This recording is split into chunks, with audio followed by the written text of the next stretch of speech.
Hello বন্ধুরা, সকলকে জানাই শুভ নবমীর প্রীতি শুভেচ্ছা ও আন্তরিক অভিনন্দন। কিন্তু এটা নবমী ছিল না, এটা ছিল আমার অষ্টমীর দিন সকালবেলা। অষ্টমীর দিন সকালবেলা তাড়াতাড়ি উঠে স্নান করে পাঞ্জাবি পরে রেডি হয়ে গেছিলাম পুষ্পাঞ্জলি দেওয়ার জন্য। এই ট্রেডিশনাল লুকটা নিয়ে ফ্যাশন সিরিজের এপিসোড 2 খুব তাড়াতাড়ি আসতে চলেছে। তারপর রেডি হয়ে মণ্ডপে গিয়ে দেখলাম তখন অলরেডি পুষ্পাঞ্জলি হচ্ছিল। আর এই হচ্ছে আমাদের পাড়ার মা, আর অল্প ডেকোরেশনের একটা ছোট্ট প্যান্ডেল। তোমরা কমেন্ট বক্সে অবশ্যই জানিও আমাদের ঠাকুর আর প্যান্ডেলটা কেমন লাগছে। তখন পুষ্পাঞ্জলি হচ্ছিল, তাই মণ্ডপের সামনে একটা মিরর দেখতে পেয়ে সেখানে নিজের থোবরাটা একটু দেখছিলাম পাঞ্জাবি পরে কেমন লাগছে।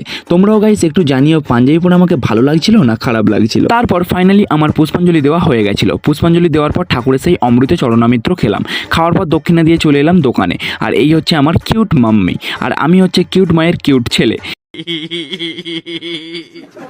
তারপর অঞ্জলি দিয়ে দোকানে অনেকক্ষণ বসে থাকার পর ফাইনালি আমার দুটো বন্ধু আমাকে আনতে এসেছিল, তাও আবার হাফ প্যান্ট পরে। ভাই তোরা সেরা ভাই, অষ্টমীর দিন সকালবেলা তাও আবার হাফ প্যান্ট। তারপর উড়তে উড়তে চলে গেলাম হাই স্কুলের প্যান্ডেলে।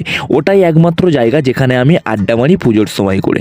তারপর আড্ডা মারতে মারতেই অষ্টমীর সকালটা এভাবেই কেটে গেল। আমার তো অষ্টমীর সকালটা এমনভাবেই কেটেছে, আর তোমাদের অষ্টমীর সকাল কেমন কেটেছে সেটা তোমরা অবশ্যই কমেন্ট বক্সে জানিও।